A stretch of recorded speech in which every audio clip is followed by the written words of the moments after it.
Hello and welcome to the news brief for Thursday, April 17th. It's Holy Thursday today. Welcome to GSN. Thanks so much for tuning in. It's Grandparents' Day here at the school. It's so much fun to see so many grandparents and other special guests with our kiddos. I can't speak enough highly of how amazing our school is. It's just amazing to see our school staff and just going the extra mile all the time, and our principal, Ann McGuff, going the extra mile all the time. It's just great. So really neat to see all that energy that's happening there on Grandparents' Day, which we always have Holy Thursday morning. It's a great tradition. So what's happening here? Well, it's Holy Week, obviously. And just a reminder, I think it's going to be a really brief news brief, but the schedule for the masses this evening, it's Holy Thursday at 7 o'clock, Good Friday at 7 o'clock, and Easter Vigil is at 8 o'clock. I think that's about as early as we can have it. So all those three services are bilingual. I know that's not everyone's cup of tea, but we do have a vibrant community in English and in Spanish, and we're really only permitted to have one Mass on Holy Thursday and basically one Mass on Easter Vigil. We could possibly have two Masses on Good Friday, but we already have other events on Good Friday as well. So the Stations of the Cross at 3 o'clock is very popular, and I don't want to mess with that. It's a good attendance there as we pray the stations at the hour when we traditionally remember that Jesus died on the cross. And so that's at 3 o'clock on Good Friday. And then at 5 o'clock is the live stations. That's in mostly Spanish. And that starts in the gym and then walks outside, weather permitting, of course. And then Jesus is crucified up on the hill.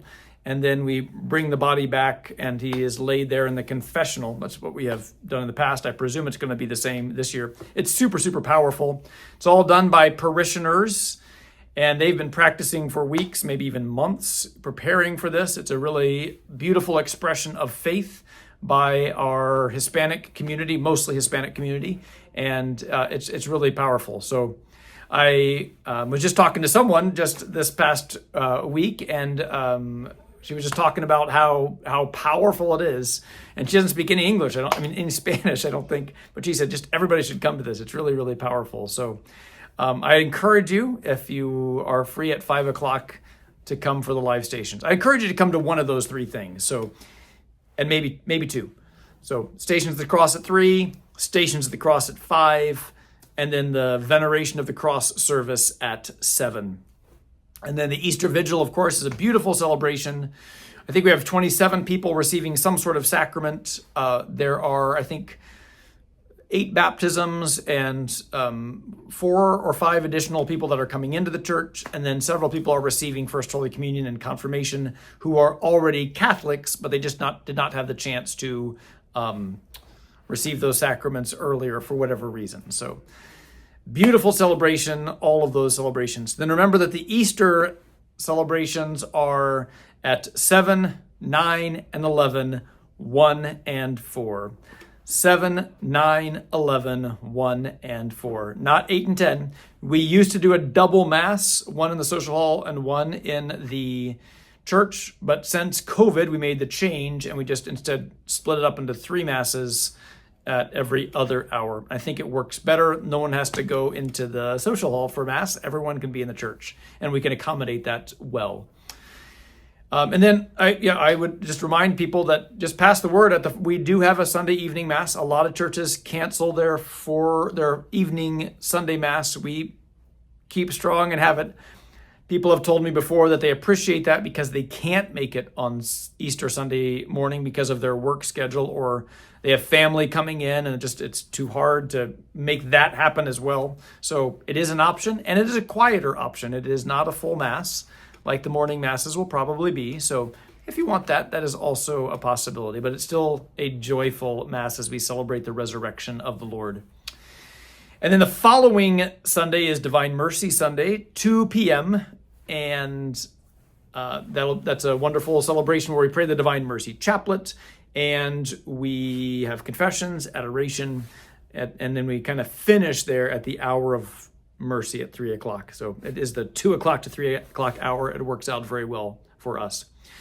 Last I heard, the tickets are still low for Emerald Evening ticket sales, so I encourage you to, if you have not yet purchased your ticket for Emerald Evening, please do so. It should be a really fun evening. It was formerly Lollapalooza, and now it's the Emerald Evening, but still the same fun evening that is planned for. That's the Friday after Easter, so get your tickets if you have not had the opportunity to do so yet. So I'm going to interrupt myself because I forgot a couple of things. One is there are not confessions this evening on Holy Thursday. We normally have Thursday evening confessions. We don't have them this evening. And then we don't have them on Holy Saturday either. So we finished up confessions last night. We called that the last call for confessions, and it was good. It was about 3 hours, almost 3 hours, not quite 3 hours, but really, really good. And then on Saturday morning, there is the Easter egg hunt. That's at 10 o'clock. The Service Club hosts that each year out on the field next to the playground. So it's at 10 o'clock. I think it runs, as I said last week, from about 10 to 10:07. So the eggs go quickly. So that is also for the young people, 3rd grade and lower, for the Easter egg hunt. And now back to me. And in my Mass schedule, so tonight for Holy Thursday, I will celebrate the Mass. Father Mersman will do the homily, and then we'll swap for Good Friday, where Father Mersman will be the celebrant of the service, and I will do the homily. And then I will do the Mass and the homily on Easter Vigil. For Sunday, I have the 9, the 1, and the 4. So the 9 o'clock, the 1 o'clock, and the 4. And Father Mersman has the 7 o'clock and the 11 a.m. as well. I try to be pretty gentle on my associate, but I did give him the 7 o'clock on Easter Sunday morning, so which is a lovely celebration, but it is awfully early after the long vigil the night before. It's not that long, but it is a longer service, and it's so. Anyway, that is what's happening here at Good Shepherd. I hope that you have a wonderful week, and happy holy days and happy Easter, and we'll see you next week, and we'll be able to say that big old A word as Christ is risen. So have a wonderful